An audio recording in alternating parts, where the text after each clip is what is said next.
स्वागत है आपका एक बार फिर से आपके इस नए वीडियो में। दोस्तों, आज आपको हम एसबीआई की तरफ से एससीओ लॉ ऑफिसर रिक्वायरमेंट 2026 का नोटिफिकेशन जारी कर दिया गया और ये नोटिफिकेशन गाइस आपका लेटेस्ट है, जो कि आज के डेट में है। 24 जून को ये नोटिफिकेशन जारी किया गया है और तमाम इस इंफॉर्मेशन को हम आपके सामने शेयर करेंगे। तो वीडियो में पूरे एंड तक बने रहिएगा और वीडियो डेफिनेटली थोड़ा लंबा होने वाला है, तो वीडियो को पूरे अच्छे से वॉच कीजिएगा। और इस फॉर्म से रिलेटेड आपको तमाम जानकारी मिलेंगे, जिसमें कि नोटिफिकेशन से लेके एप्लीकेशन कैसे फॉर्म फिलअप करना है, कितना पेमेंट लगेगा, कितना सीट मिल है, इसमें वैकेंसीज़ हैं, मतलब तमाम जानकारी आपको इस वीडियो में देखने को मिलेंगे। तो इसके लिए वीडियो थोड़ा लंबा तो डेफिनेटली है। तो गाइज वीडियो को पूरे एंड तक वॉच कीजिएगा और वीडियोस पसंद आए तो लाइक, कमेंट और सब्सक्राइब चैनल को ज़रूर कर लीजिएगा। तो चलिए हम अपने वीडियो की तरफ शुरू करते हैं। गाइज सबसे पहले तो आपको देखने को मिलेगा ये एसबीआई का एससीओ लॉ ऑफिसर रिक्वायरमेंट 2026 का है, जिसमें कि गाइज आपको आज के डेट में नोटिफिकेशन देखने को मिल जाएगा। 24 जून को एप्लीकेशन स्टार्ट हो जाएगा और ये आपका last date online application fee और पेमेंट का रहेगा 14 जुलाई को। और tentative date of written examination जो होगा आपका कहा जा रहा है कि अगस्त 2026 तक आपको टेंटेटिव है, जो कि आपको देखने को मिलेगा। और date of interview to be notified, और जैसे कि आपका रिटन एग्ज़ाम हो जाएगा उसके बाद आपको इंटरव्यू का भी डेट आपको नोटिफिकेशन के द्वारा मिल जाएगा और हम आपको भी नोटिफाई कर देंगे जब जैसे आता है। तो चलिए गाइज सबसे पहले तो हम वैकेंसी जान लेते हैं, जो कि यहाँ पे टोटल वैकेंसीज आपको 49 वैकेंसीज देखने को मिलेंगे।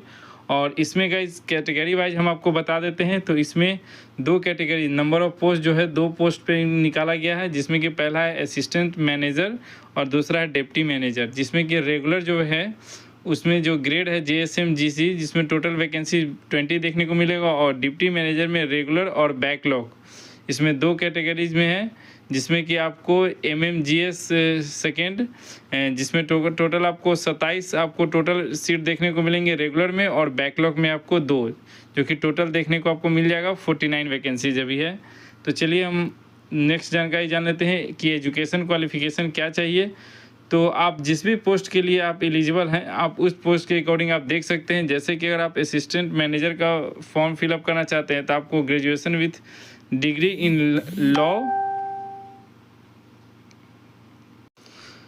Law graduate from a recognise university, जबकि इंडिया का रिकॉग्नाइज यूनिवर्सिटी होना चाहिए। ये तो सिंपली बात है और हम सभी जानते हैं। और इसमें prefer qualification 5 year integrated law course for a recognise university in India may be given पर प्रीफ्रेंस। और डिप्टी मैनेजर के लिए सेम है, graduate with a degree in law और लॉ ग्रेजुएट फ्रॉम रिकॉग्नाइज, मतलब सेम चीज़ है। बस आप सिंपली आप अपने अकॉर्डिंग आप चूज कर सकते हैं। तो चलिए हम दूसरा जानकारी जान लेते हैं। और इसमें एज क्या रहेगा। तमाम हमारे बहुत सारे ऐसे भाई जिनका एज का बहुत ज़्यादा इशू रहता है, तो देखिए हम साफ साफ पढ़ के आपको सुना देते हैं। Curriculum a date for age calculation is 31/5/2026। Guys 31/5/2026 से आपका एज को कैलकुलेशन किया जाएगा। और जो कि एज रिलैक्सेशन है किनको मिलेगा, SC ST OBC PWBD और एक्स सर्विसमैन कैंडिडेट एज पर गवर्नमेंट ऑफ इंडिया गाइडलाइन के अकॉर्डिंग उनको मिलेगा। और cumulative age relaxation will not be available, no changes in category is permitted after registration. अगर आप कैटेगरी को एक बार चेंज कर लेते हैं रजिस्ट्रेशन के टाइम, फिर आप दोबारा आप देख लीजिए बजाते यहाँ लिखा हुआ है, हम आपको फिर से बता दें कि आप दोबारा चेंज नहीं कर पाएंगे। No changes in category is permitted after registration of online application. तो जब भी आप ऑनलाइन रजिस्ट्रेशन को कीजिएगा गाइज एप्लीकेशन, तो बड़े सावधानी से कीजिएगा। जो कैटेगरी आपको सेलेक्ट करना है उसी समय आप सेलेक्ट कर लीजिएगा। तो चलिए नेक्स्ट जान लेते हैं कि एज रिलैक्सेशन कैसे कैसे किस कैटेगरी को कितना मिलेगा। अगर आप OBC से बिलोंग करते हैं तो आपको 3 साल का मिलेगा, SC ST से बिलोंग करते हैं तो आपको 5 साल का मिलेगा। और आप EWS तो आपको 10 साल, OBC में PWBD 13 साल, SC ST PWBD में आपको 15, और एक सर्विस हो तो आपको 5 ईयर का। चलिए हम नेक्स्ट जानकारी जान लेते हैं। कैसे फ़ी का क्या स्ट्रक्चर रहेगा वो हम जान लेते हैं। तो जनरल EWS OBC कैंडिडेट के लिए 750 रुपये, जो कि नॉन रिफंडेबल रहेगा। और SC ST PW के लिए कोई भी फ़ी देखने को आपको नहीं मिलेगा। चलिए इसका हम सिलेक्शन प्रोसेस जान लेते हैं कि किस टर्म में आपका सिलेक्शन होगा। तो 2 टर्म में आपका होगा। सिंपली यहाँ पे देख लीजिए, ऑब्जेक्टिव और डिस्क्रिप्टिव ये दोनों होंगे, जिसमें कि आपको ऑब्जेक्टिव 50 मार्क्स का होगा और डिस्क्रिप्टिव भी आपको 50 मार्क्स का होगा। चलिए इसके बाद जान लेते हैं हम ऑब्जेक्टिव पैटर्न किस टाइप में रहेंगे। तो बहुत ऐसे भी हमारे भाई लोग हैं जो कि हम वीडियो बनाने के बाद आप हमें बताते हैं कि कोई क्या सिलेबस रहेगा, क्या क्या पढ़ना है। तो आप सबसे पहले तो अच्छे से वीडियो को वॉच कर लीजिए, तब जाके आपको सब कुछ इसमें जानकारी दिया रहता है। अगर तब भी आपको नहीं समझ में आया तब जाके आप कमेंट कीजिएगा। तो देखिए, अगर आपका रीजनिंग का जो है नंबर ऑफ क्वेश्चन 25 रहेंगे और मैक्सिमम क्वेश्चन 25 मार्क्स का है, और इंग्लिश लैंग्वेज आपको 35 का है, और वही प्रोफेशनल नॉलेज जो आपका 50 मार्क्स का हो, जिसमें कि आपको टाइमिंग आपको रीजनिंग और लैंग्वेज दोनों मिला के आपको 45 मिनट देखने को मिलेंगे, और प्रोफेशनल लैंग्वेज है जो कि आपको 45 मिनट लिखेंगे। रीजनिंग और आपको जो लैंग्वेज है ये आपको क्वालिफाइंग रहेंगे, इस ये कोई भी मार्क्स इनका काउंटेड नहीं होगा आपके मेरिट से। आपका जो भी मेरिट बनेगा वो आपके प्रोफेशनल लैंग्वेज होगा, जो भी आप जिस सब्जेक्ट से रहेंगे आप उसके अकॉर्डिंग आपका मार्क्स मेरिट बनेगा। तो चलिए गाइस, इसमें हम आपको और भी समझा देते हैं कैसे कैसे आपका है।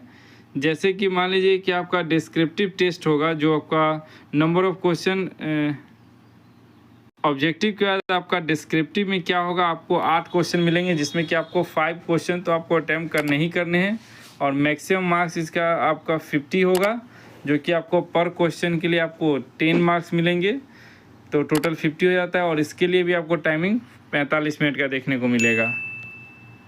चलिए अब इंटरव्यू में कैसे है। सबसे पहले तो आपका ऑनलाइन रिटन एग्ज़ाम टेस्ट हो जाएगा, जो कि 50 मार्क का हमने आपको पहले बताया। ऑब्जेक्टिव है 50 का, डिस्क्रिप्टिव है, जिसमें कि आपका फाइनल मेरिट में आपका 70% इसका वेटेज होगा।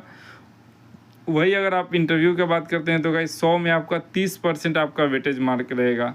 तो चलिए, और एक बात हम और बता दें, अगर मान लीजिए कि जो यहाँ पे फाइनल कट ऑफ बनता है, और उस कट ऑफ में अगर सेम कट ऑफ, अगर बहुत सारे ऐसे भाई लोग हैं जिनका सेम अगर कट ऑफ अगर आ जाता है, तो उस समय आपका सिलेक्शन जो होगा वो आपका हम फिर से बता देते हैं, वो आपका एज के अकॉर्डिंग सिलेक्शन होगा।